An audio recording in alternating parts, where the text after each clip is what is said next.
Friend, welcome to my YouTube channel Guru की पाठशाला। जैसा कि हम लोग इतिहास पढ़ रहे हैं, तो इतिहास में यजुर्वेद और ऋग्वेद और अथर्ववेद के बारे में मैं बता चुका हूं। तो आज हम लोग पढ़ेंगे सामवेद। सामवेद क्या होता था? साम का अर्थ होता था गान करना।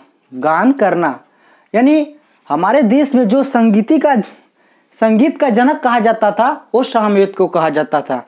यानी भारतीय संगीत का जनक सामवेद को माना जाता है। यानी इस वेद से हमारे देश में संगीत का जनक हुआ था, यानी जन्म हुआ था सामवेद के। सामवेद में ही 7 स्वरों की जानकारी प्राप्त हुई। सामवेद में 7 स्वर का जानकारी प्राप्त हुई। पहला है सा, रे, गा, मा, प, ध, नी। फिर स्टार्ट हो जाएगा इसी जगह से सा, रे, गा, मा, प, ध, नी। फिर स्टार्ट हो जाएगा यहां से। सामवेद का उपवेद होता था गंधर्ववेद। सामवेद का उपवेद होता था गंधर्ववेद।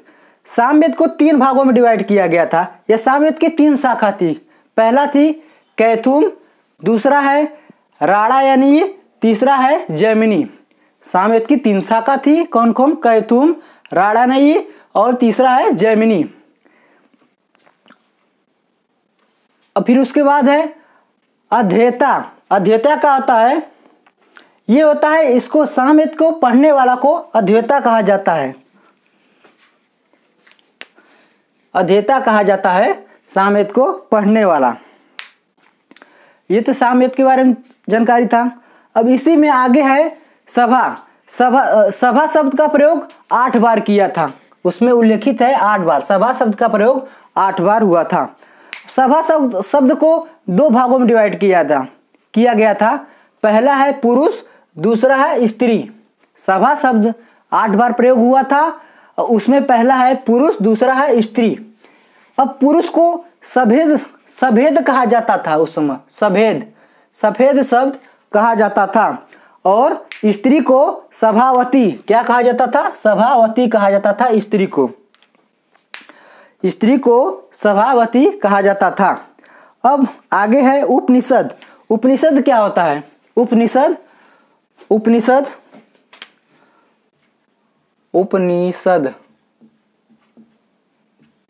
होता है गुरु के समीप बैठकर ली जाने वाली शिक्षा उपनिषद कहलाती थी।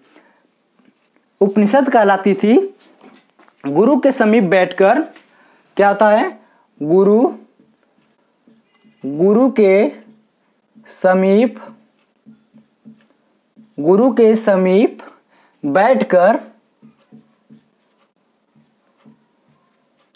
बैठकर ली जाने वाली शिक्षा ही उपनिषद कहलाती थी। ये उपनिषद कहलाती थी। यानी पहले गुरु के समीप बैठकर ली जाने वाली शिक्षा उपनिषद कहलाती थी। जो गुरुकुल में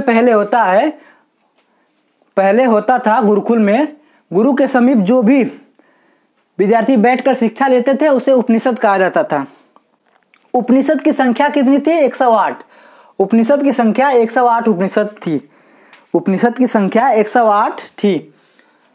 उसी में उपनिषद है बृहद नारायण उपनिषद।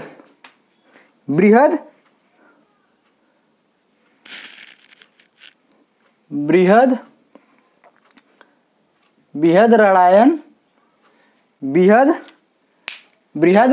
रामायण उपनिषद।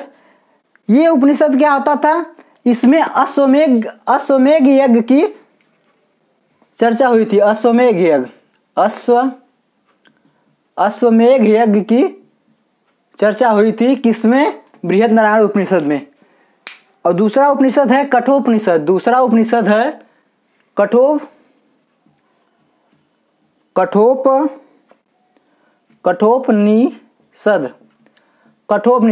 उपनिषद है कठोपनिषद। इसमें यम और नचिकेता की कहानी समाप्त थी।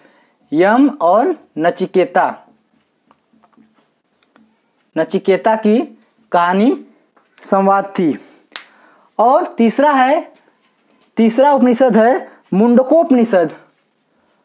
मुंडकोपनिषद मुंडकोपनिषद से ही सत्यमेव जयते लिया गया था। क्या लिया गया था?